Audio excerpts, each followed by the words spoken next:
Assalamualaikum warahmatullahi wabarakatuh. Perkenalkan, nama saya Iqmal Rahab. NIM saya 52133220007. Di sini saya akan menjelaskan tentang PPT saya tentang tugas termodinamika. Analisis energi. Memperkenalkan energi. Energi dilestarikan di setiap perangkat atau proses. Itu tidak bisa dihancurkan. Energi yang memasuki sistem dengan bahan bakar, listrik, aliran materi yang mengalir, dan sebagainya dapat diperhitungkan dalam produk dan produk sampingan. Namun, ide konservasi energi saja tidak cukup untuk menggambarkan beberapa aspek penting dari pemanfaatan sumber daya. Energi tidak dapat dihancurkan oleh irreversibilitas, tetapi juga dapat ditransfer dari sistem. Energi yang ditransfer dari suatu sistem ke lingkungan yang tanpa digunakan biasanya mewakili kehilangan. Peningkatan pemanfaatan sumber daya energi dapat diwujudkan dengan mengurangi kerusakan energi dan dalam suatu sistem atau mengurangi kerugian. Tujuan dalam analisis energi adalah untuk mengidentifikasi situs-situs di mana kerusakan dan kehilangan energi terjadi dan mengurutkannya berdasarkan signifikasinya. Hal ini memungkinkan perhatian dipusatkan pada aspek operasi sistem yang menawarkan peluang terbesar untuk perbaikan hemat daya. Konseptualisasi energi. Dasar-dasar konsep energi sebagai berikut. Potensi untuk mengembangkan pekerjaan ada setiap kali dua sistem pada keadaan yang berbeda dibawa ke dalam komunikasi, dan kerja dapat dikembangkan karena kedua sistem dibiarkan mencapai kesetimbangan. Untuk analisis termodinamika yang melibatkan konsep eksergi, perlu untuk memodelkan atmosfer yang digunakan dalam pembahasan sebelumnya. Model yang dihasilkan disebut lingkungan referensi eksergi atau hanya lingkungan. Dalam buku ini, lingkungan dianggap sebagai sistem kompresibel sederhana, yaitu besar dalam batas dan seragam dalam suhu, TO dan tekanan FO, sesuai dengan gagasan bahwa lingkungan mewakili sebagian dari dunia fisik. Nilai-nilai untuk keduanya, FO dan TO, digunakan di seluruh analisis tertentu, biasanya diambil sebagai kondisi sekitar yang khas, seperti 1 atm dan 25 derajat 7 derajat Fahrenheit. Selain itu, sifat intensif lingkungan tidak berubah secara signifikan sebagai akibat dari setiap proses yang pertimbangkan dan lingkungan bebas dari irreversibilitas.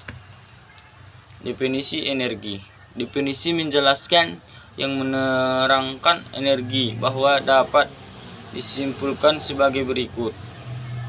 Eksergi adalah kerja teoretis maksimum yang dapat diperoleh dari suatu keseluruhan sistem yang terdiri dari sistem dan lingkungan saat sistem mencapai keseimbangan dengan lingkungan atau beralih ke keadaan mati. Energi suatu sistem. Energi suatu sistem pada keadaan tertentu diberikan oleh ekspresi di mana U, K, E, F, V, E atau V dan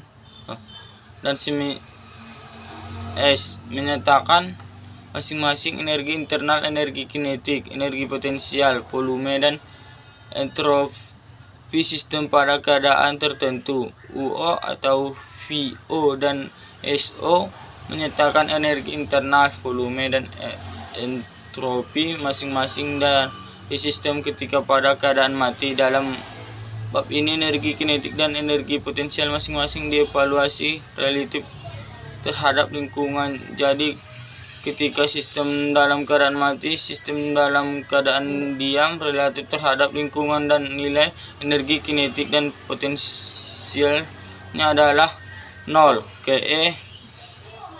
KE sama dengan VEO sama dengan O. Dengan pemeriksaan persamaan, tentuan eksergi terlihat sama dengan satuan energi.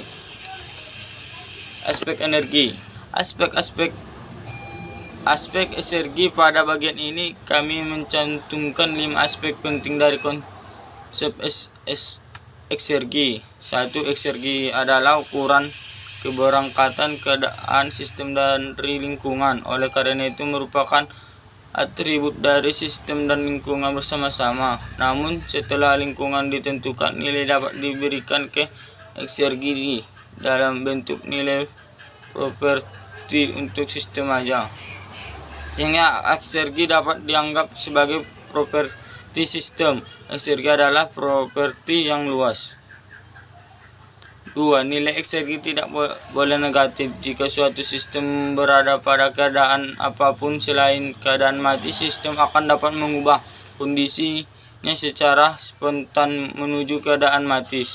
Kecenderungan ini akan berhenti ketika keadaan mati tercapai. Tidak ada pekerjaan yang harus dilakukan untuk menghasilkan perubahan spontan seperti itu. Dengan demikian, setiap perubahan dalam keadaan sistem keadaan mati dapat dicapai dengan setidaknya 0 pekerjaan yang sedang dikembangkan, dan dengan demikian maksimum usaha atau eksergi tidak boleh negatif.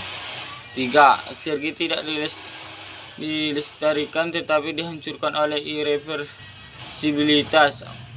Kasus yang membatasi adalah ketika eksergi dimusnahkan sepenuhnya, seperti yang akan terjadi jika suatu sistem dibiarkan mengalami perubahan spontan keadaan mati tanpa ketentuan untuk memperoleh kerja.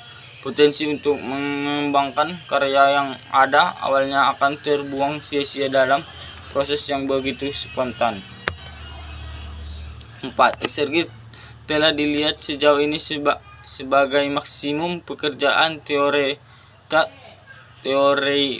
teoretis yang dapat diperoleh dari keseluruhan sistem ditambah lingkungan saat sistem lewat dari keadaan tertentu keadaan mati. Atau eksergi dapat dianggap sebagai besarnya minimum kerja teoretis memasukkan diperlukan untuk membawa sistem dari keadaan mati ke keadaan yang diberikan dengan menggunakan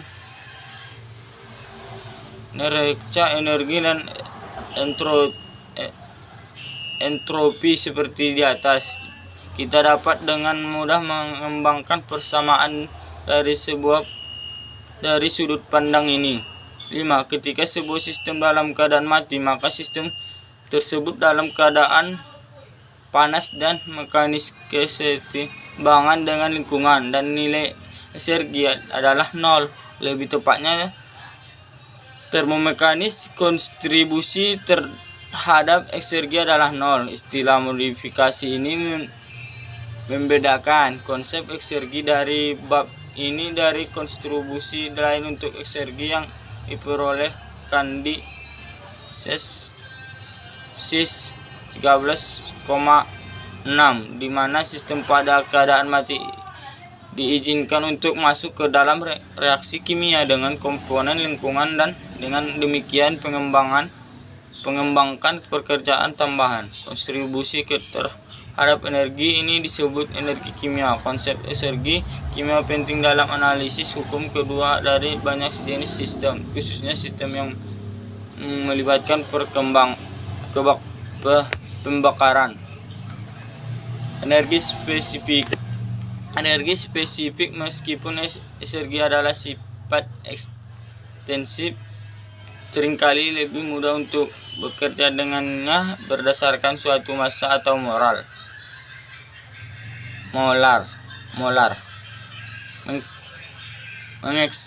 Mengekspresikan persamaan berdasarkan suatu satuan massa energi spesifik adalah E sama dengan buka kurung U kurang UO tutup kurung tambah F VO buka kurung V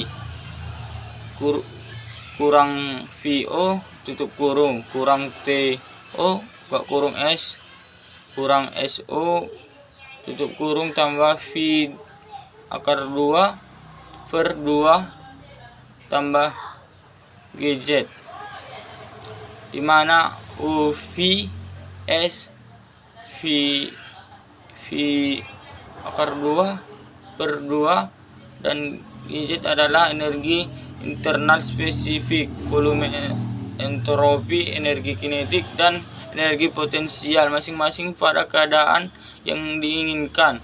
O atau VO dan SO adalah sifat-sifat spesifik pada keadaan mati di TO atau F VO dalam persamaan energi kinetik dan potensial diukur relatif terhadap lingkungan, dan dengan demikian memberikan kontribusi di nilai penuh pada besaran eksergi karena pada prinsipnya masing-masing dapat sepenuhnya diubah menjadi kerja jika sistem dihentikan pada ketinggian 0 relatif terhadap lingkungan. Akhirnya dengan pemeriksaan persamaan satuan eksergi spesifik sama dengan energi spesifik Kj per Kg atau BTU atau garis miring LB.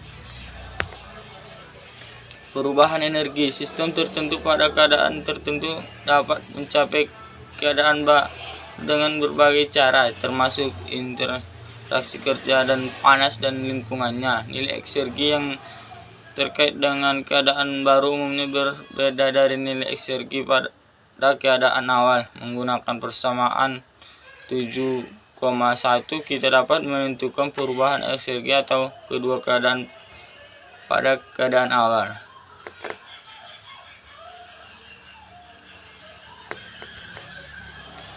Saldo eksergi sistem tertutup. Seperti energi eksergi dapat ditransfer melintasi batas sistem tertutup. Perubahan eksergi suatu sistem selama proses tidak selalu sama dengan eksergi bersih yang ditransfer, karena eksergi akan dimusnahkan jika irreversibilitas dan dalam sistem selama proses tersebut. Konsep perubahan eksergi, transfer eksergi, dan penghancuran eksergi terkait dengan keseimbangan eksergi sistem tertutup yang diperkenalkan pada bagian ini. Konsep keseimbangan eksergi diperluas untuk mengontrol volume di SIS 7,5. Keseimbangan eksergi adalah ekspresi dari hukum kedua termodinamika dan memberikan dasar untuk analisis eksergi. Memperkenalkan saldo eksergi sistem tertutup. Untuk keadaan akhir yang ditentukan dan nilai yang diberikan dari VO dan TO berubah, energi E2 kurang E1 di sisi kiri persamaan dapat dievaluasi dari persamaan ini. Nah, istilah yang digaris bawahi di sebelah kanan bergantung secara eksplisit pada sifat proses, bagaimana dan tidak dapat ditentukan dengan hanya mengetahui keadaan akhir dan nilai-nilai dari VO dan TO. Penghancuran dan kehilangan eksergi. Sebagai bahasa sistem termal dipasok dengan input eksergi yang berasal langsung atau tidak langsung dari konsumsi bahan bakar fosil, dan demikian dapat dihindari penghancuran dan kehilangan eksergi merupakan pemborosan sumber daya ini. Dengan menemukan cara untuk mengurangi inefisiensi tersebut, penggunaan bahan bakar dapat dilakukan lebih baik. Keseimbangan energi dapat diterapkan untuk menentukan lokasi, jenis dan besaran sebenarnya dari pemborosan sumber daya energi, dan dengan demikian dapat memainkan peran penting dalam mengembangkan strategi untuk penggunaan bahan bakar yang lebih efektif. Keseimbangan laju eksergi untuk volume kontrol pada kondisi stabil.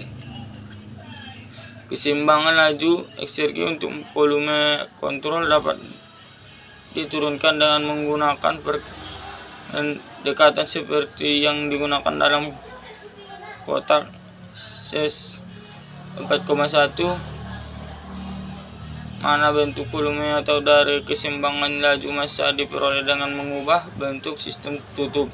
Namun seperti dalam perkembangan keseimbangan laju energi dan entropi untuk volume atur SES 4,41 dan 6,9, masing-masing penurunan ini dilakukan secara kurang formal dengan memodifikasi bentuk laju sistem tertutup. Persamaan 7,10 untuk memperhitungkan transfer energi di saluran masuk dan keluar. Hasilnya adalah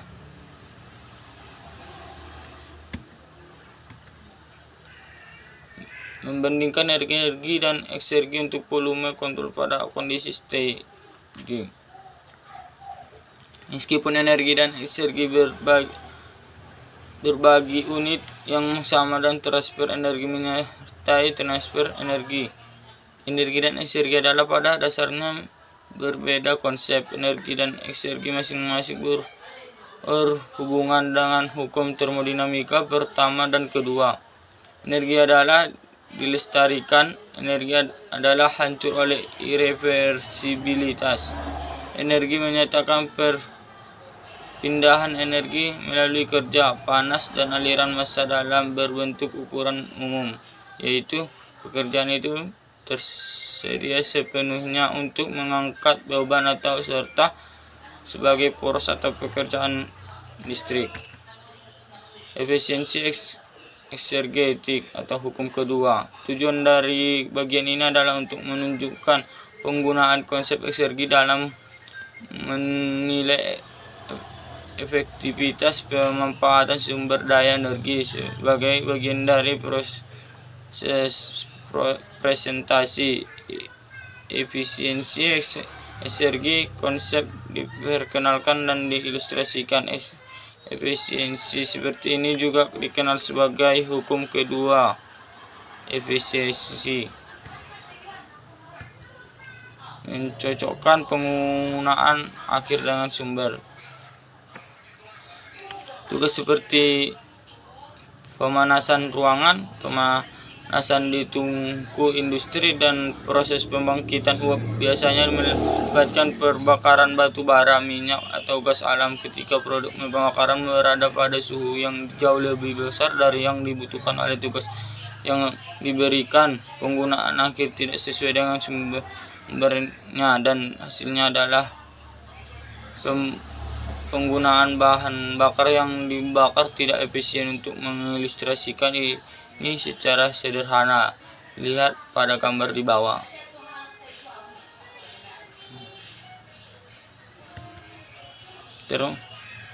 Termoekonomi. Sistem termal biasanya mengalami kerja yang signifikan dan atau interaksi panas dengan lingkungannya, dan mereka dapat bertukar massa dengan lingkungannya dalam bentuk aliran panas dan dingin, termasuk campuran yang relatif secara kimia. Sistem termal muncul di hampir setiap industri, dan banyak contoh tertemukan dalam kehidupan kita sehari-hari.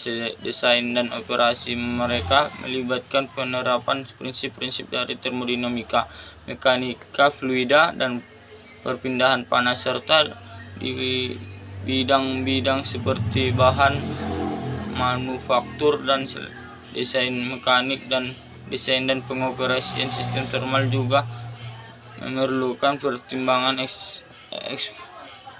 eksplisit dari ekonomi teknik karena biasanya selalu menjadi pertimbangan syarat syarat termoekonomi dapat diterapkan pada jenderal ini. Termoekonomi yang menggabungkan energi dan ekonomi untuk studi optimasi selama desain sistem baru dan perbaikan proses sistem yang ada. Biaya penetapan biaya sistem termal mempertimbangkan biaya untuk memiliki dan mengoperasikan. Beberapa pengamatan menyelesaikan kepribadian bahwa biaya yang terkait dengan lingkungan seringkali hanya dipertimbangkan secara lemah, dan dalam evaluasi semacam ini mereka mengatakan perusahaan membayar hak untuk mengekstraksi sumber daya alam yang digunakan dalam produk, barang, dan jasa, tetapi jarang membayar penuh untuk menipisnya sumber daya tak berukan dan mengurangi degradasi lingkungan yang menyertai dan hilangnya habitat satwa liar. Dalam banyak kasus meninggalkan beban biaya dan generasi mendatang. Kekhawatiran lainnya adalah siapa yang mengganggu biaya pengendalian polusi udara dan air, pembersihan limbah berbahaya, dan dampak polusi dan limbah terhadap kesehatan manusia, industri, pemerintahan publik, dan kombinasi ketiganya. Namun ketika kesepakatan tentang biaya lingkungan dicapai di antara bisnis yang tertarik dan pemerintah, biaya eksternal dan sistem kogenerasi. Aspek penting lain dan termoekonomi adalah menggunakan energi untuk mengalokasikan biaya untuk produk dan sistem termal. Ini melibatkan perbedaan biaya total untuk memproduksinya dan sistem produk, yaitu biaya bakar dan input lainnya, ditambah biaya memiliki dan mengoperasikan sistem, misalnya biaya modal, biaya operasi, dan pemeliharaan. Penetapan biaya seperti itu ada masalah umum di pabrik, di mana utilitas seperti tenaga listrik, air dingin, udara terkompresi, dan uap dihasilkan di satu departemen dan digunakan departemen lain. Operator pembangkit perlu mengetahui biaya pembangkit setiap utilitas untuk memastikan bahwa departemen lain dibebankan dengan benar sesuai dan jenis dan jumlah setiap utilitas yang digunakan. Untuk semua pertimbangan tersebut adalah dasar-dasar dari ekonomi rekayasa, termasuk prosedur untuk biaya tahunan, sarana yang tepat untuk mengalokasikan biaya, dan data biaya yang dapat diandalkan. Ringkasan. Dalam bab ini saya telah memperkenalkan sifat energi dan mengilustrasikan penggunaannya. Untuk analisis termodinamika seperti massa, energi, dan entropi, energi adalah seperti ekstensif yang dapat ditransfer melintasi batas sistem. Perpindahan energi menyertai perpindahan panas, kerja, dan aliran massa seperti entropi. Energi tidak kekal, energi dihancurkan, dan sistem setiap kali irreversibilitas internal hadir. Produksi entropi sesuai dengan kehancuran energi. Penggunaan keseimbangan energi ditampilkan dalam bab ini. Keseimbangan energi adalah ekspresi dan hukum kedua yang menjelaskan energi dalam hal transfer energi dan menghancurkan energi. Untuk proses sistem tertutup, keseimbangan energi diberikan dan bentuk kondisi tuna pendamping atau volume atur. Ekspresi keadaan tuna, analisis volume kontrol memperhitungkan transfer energi di saluran masuk dan keluar dalam hal energi aliran. Terima kasih, sekian penjelasan saya tentang PPT ini, tentang menganalisis energi. Assalamualaikum warahmatullahi wabarakatuh.